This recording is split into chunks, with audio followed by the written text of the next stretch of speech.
Praise the Lord. ദൈവത്തിൻ്റെ അതിവിശുദ്ധ നാമം മഹിമപ്പെടുമാറാകട്ടെ. വീണ്ടും ഒരു പുതിയ പ്രഭാതം, ആയുസ്സിൽ കാണാത്ത ഒരു പുത്തൻ പുലരി ദൈവമായ കർത്താവ് ദാനം ചെയ്തു. അരുണോദയൻ ചക്രവാളത്തിൽ ഉദിച്ചുയർന്ന് ആ പ്രഭ, ആ കിരണങ്ങൾ ശരീരത്തെ തൊട്ട് തഴുകി ഉണർത്തി ഈ പ്രഭാതത്തിൽ ഉണർന്നു വരുമ്പോൾ നീതിസൂര്യനാകുന്ന യേശു കർത്താവിൻ്റെ ആ പൊൻപ്രഭ, പൊൻകിരണങ്ങൾ ആത്മാവിനെ തൊട്ടുണർത്തി ദൈവത്തോട് നന്ദി പറയുവാൻ, കർത്താവ് തന്നിരിക്കുന്ന നന്മകൾക്ക്, അനുഗ്രഹത്തിന്, ആരോഗ്യത്തിന്, ബലത്തിന് നന്ദി പറഞ്ഞുകൊണ്ട് ഇന്നത്തെ വേദവചന ധ്യാന ചിന്തയിലേക്ക് പ്രവേശിക്കുവാൻ ആധാരമായി യോബിന്റെ പുസ്തകം 8-ാമത്തെ അധ്യായം അതിൻ്റെ 5-ാമത്തെ വാക്യം വായിക്കുന്നു. നീ ദൈവത്തെ ശ്രദ്ധയോടെ അന്വേഷിക്കുകയും സർവശക്തനോട് അപേക്ഷിക്കുകയും ചെയ്താൽ, വാക്യം 6, നീ നിർമ്മലനും നേരുള്ളവനുമെങ്കിൽ അവനിപ്പോൾ നിനക്ക് വേണ്ടി ഉണർന്നു വരും.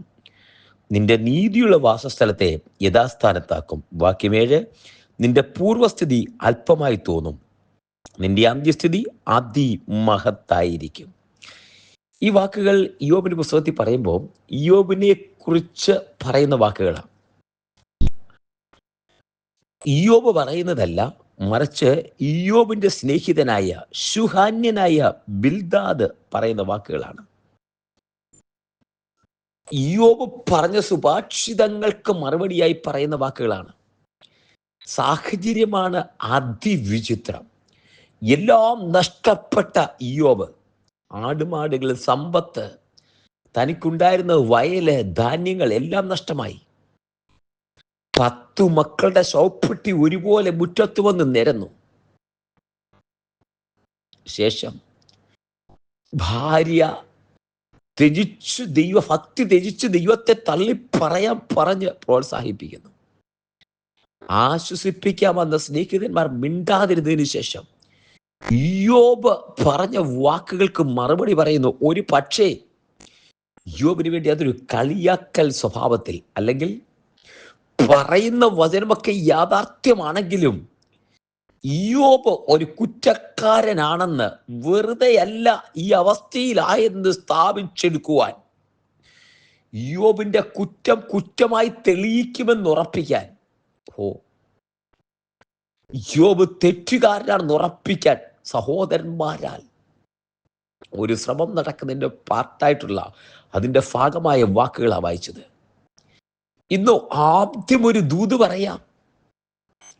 നിന്റെ സഹോദരന്മാർ, സ്നേഹിതന്മാർ നിന്ദിച്ച്, പരിഹസിച്ച്, നിന്നെ കളിയാക്കി, നിന്നിൽ കുറ്റം ആരോപിച്ച് കുറ്റാരോപിതനായി മാറ്റി നിർത്തുമ്പോൾ മറക്കരുത്, സ്വർഗത്തിലെ ദൈവം നിന്നെ കാണുന്നുണ്ട്.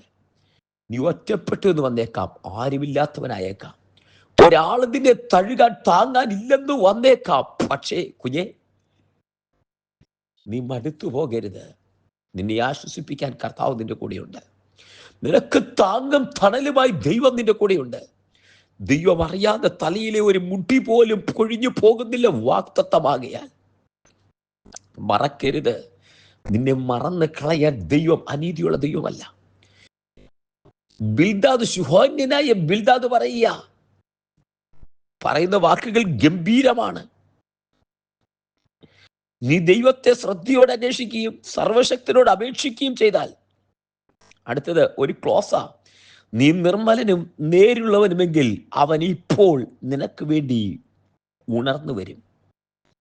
നിന്റെ നീതിയുള്ള വാസസ്ഥലത്തെ യഥാസ്ഥാനത്താക്കും. ഇതൊരു വാക്കാ. എന്ന് പറഞ്ഞാൽ നീ നേരുള്ളവനും നീതിയിൽ ഉള്ളവനും അല്ലാത്തത് കൊണ്ടാണ് ഈ പ്രതിസന്ധിയെല്ലാം വന്നത്. അങ്ങനെ നിനക്ക് നേരുണ്ടെങ്കിൽ, നീ നിർമ്മലനാണെങ്കിൽ, നീ ഒരു കാര്യം ചെയ്യ്, ഇപ്പോ വിളിക്ക, ഇപ്പോ ദൈവം നിന്റെ അടുക്കലേക്ക് ഇറങ്ങി വരും. നിന്റെ വാസസ്ഥലത്തെ നീതിയുള്ളതാക്കി മാറ്റും. പറഞ്ഞ വാക്കുകൾക്ക് തെറ്റില്ല, പറഞ്ഞ വാക്കുകൾക്ക് കുഴപ്പമില്ല. അടുത്തൊരു വാചകം വീണ്ടും പറയുന്നുണ്ട്, നിന്റെ പൂർവസ്ഥിതി അല്പമായി തോന്നും, നിന്റെ അന്ത്യസ്ഥിതി അതിമഹത്തായിരിക്കും. ഈ വാക്യം പ്രാർത്ഥനയ്ക്കൊക്കെ നമ്മൾ ഉപയോഗിക്കുന്നതാ. നമ്മൾ പലരോടും അനുഗ്രഹിക്കാൻ പറയുന്ന വാക്ക്, നിന്റെ പൂർവസ്ഥിതി അല്പമായി തോന്നും, അന്ത്യസ്ഥിതി അതിമഹത്തായിരിക്കും. ശരിയാ.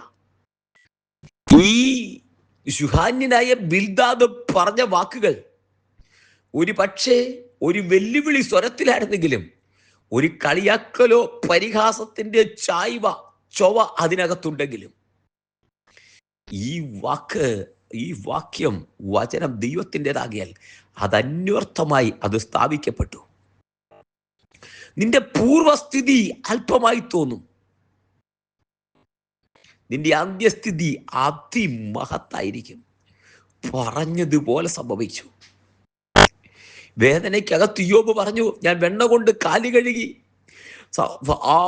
എന്നിലും പ്രായമുള്ളവർ എന്നെ കാണുമ്പോൾ എഴുന്നേറ്റ് നിൽക്കും, യുവാക്കൾ വാവത്തും. ആ കാലമൊക്കെ മാറിപ്പോയി, ഇനി അതുപോലെ കാലം ഉണ്ടാകുമോ എന്ന് ചോദിച്ചു, ജന്മദിവസത്തെ ശപിച്ചു. എന്നാ ഈ സ്നേഹിതന്മാർ വന്നപ്പോൾ അതിനകത്തിന്ന് ശുഹാന്യനായ ബിൽദാദ് പറയുക, നിന്റെ പൂർവസ്ഥിതി നിനക്ക് അല്പമായി തോന്നും, അന്ത്യസ്ഥിതി അതിമഹത്തായിരിക്കും. അതുപോലെ സ്വർഗം അങ്ങ് കേട്ടു. പരിഹാസച്ചൊവയായിരിക്കും, അല്ലെങ്കിൽ നേരിലുള്ളവര് നിർബലമല്ലെന്ന് സ്ഥാപിക്കാനായിരിക്കും. കുഞ്ഞെ, ഇവിടെ പതറരുത്.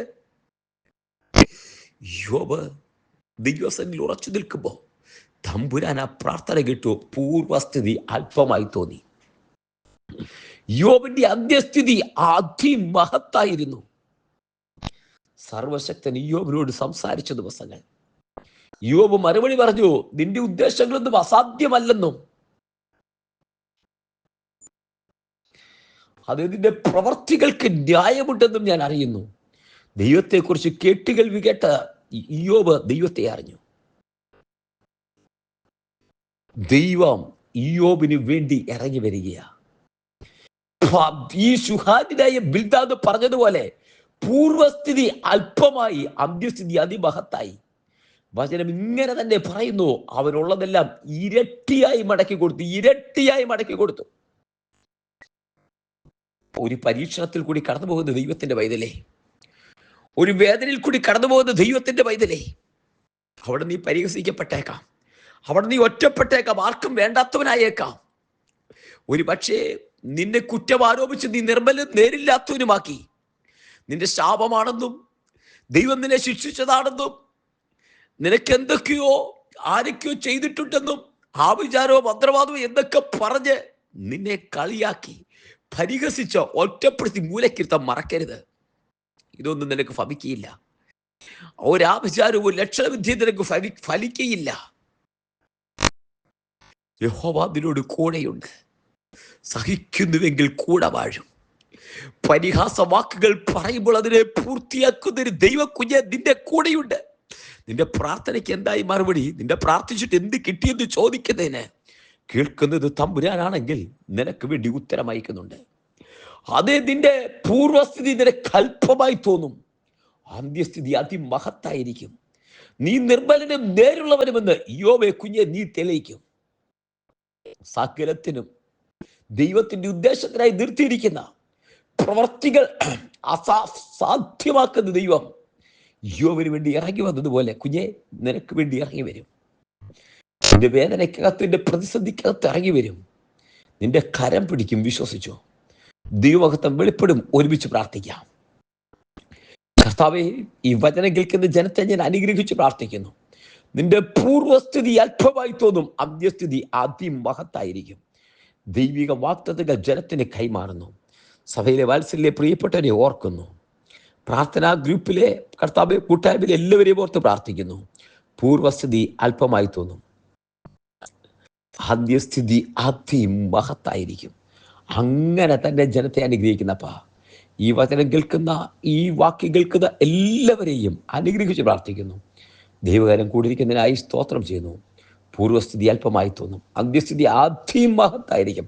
അങ്ങനെ തന്നെ അനുഗ്രഹിക്കുന്നു. സ്വർഗം കൂടിയിരിക്കുന്നതിനായി സ്തോത്രം. പ്രാർത്ഥനയ്ക്ക് സ്തോത്രം. എല്ലാ മാനമോഹത്തോടും എടുക്കും യേശുവിൻ നാമത്തിൽ തന്നെ. ആമേൻ, ആമേൻ, ആമേൻ. കർത്താവ് എല്ലാവരെയും അനുഗ്രഹിക്കട്ടെ. ദൈവകൃപ കൂടിയിരിക്കട്ടെ. അടുത്ത നാളെ നമുക്ക് വീണ്ടും കാണാം. അതുവരെ ദൈവകൃപയ്ക്കുള്ളിൽ മറയാം. God bless you and walk with Jesus. Thank you so much.